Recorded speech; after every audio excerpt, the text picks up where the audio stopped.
Normally when I make a video like this, it's usually something along the lines of an opinion piece. This time though, I just kinda wanna sit here and gush about a new game for a few minutes. But first, a little backstory. So this game totally slipped by me when it was first announced right before E3. I didn't find out about it until a few weeks later when a friend told me, and I immediately lost my shit. A new platformer by Edmund McMillen that looks an awful lot like one of his previous games, Super Meat Boy. Now, Super Meat Boy is one of my favorite games of all time, so I naturally started hyperventilating at the prospect of a new Super Meat Boy game, albeit under a different name. I was actually really upset for a while because I didn't think I'd ever see a true sequel. Sure, that new Endless Runner game Super Meat Boy is coming out, but that's a very different type of game and a lot different than a true sequel. I mean, I'm still excited for that game, but it's not exactly gonna scratch the itch that I've had ever since completing the first game. Anyway, the game just finally came out on Steam about a week and a half ago, and I was pleasantly surprised. It's not Super Meat Boy.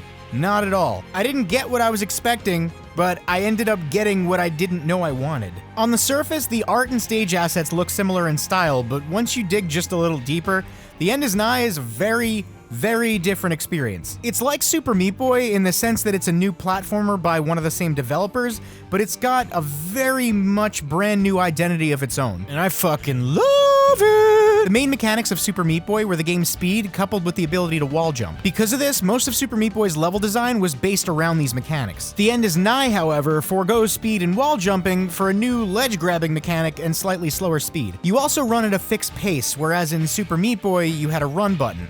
These seem like minor changes, but they completely change up how platforming is approached and how levels are designed. There's a lot more stopping and thinking involved with The End is Nigh. How levels are broken up and explored are very different as well. In Meat Boy, everything was stage by stage, with a world map linking everything together. The End is Nigh, however, has a map for the worlds themselves, but inside those worlds are intertwined levels that progress very akin to something like classic Mega Man. The game is loaded with branching paths and secret areas to find, which contain collectibles and hidden items. Going into this game, I was pretty naive, too. I thought it was a bit easier than Super Meat Boy, and, I don't want to spoil anything, but all I'll say is, it's not.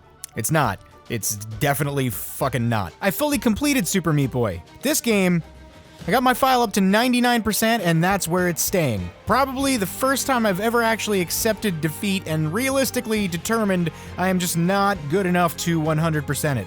I got damn near close, but let me tell you, the end game has some bullshit in it, and I'm not sure anyone I know can get through. All that aside though, I logged 26 hours into this game, and I've practically destroyed my fucking fingers, but this is just the type of game that's pretty much made just for me. It's not often that rage-inducing, tough-as-nails platformers come out, but on the rare occasion that they do, it's like fucking Christmas for me, and I know there's plenty of people out there who feel the same way I do. I'm actually writing this script the night before I release this video because I meant to write it like a week ago, but I couldn't stop playing the game.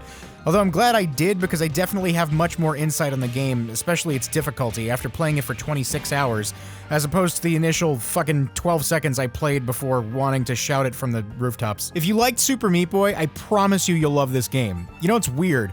It's so much different than Super Meat Boy in so many ways, but it still has all the charm and spirit that game had.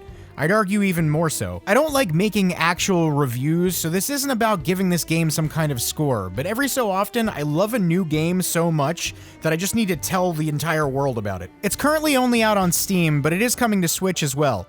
But I mean, if you're worried about like not having a gaming PC, you can run this game on a fucking potato. If you do just want to wait for Switch, by all means, go ahead, but at $15, this game is well worth buying twice. I know I'll be doing just that. Just buy this game. It's so fucking good, I promise. And Ed McMillen and Tyler, I can't, whatever your fucking last name is, you guys keep doing what you're doing, because this game is fucking sick.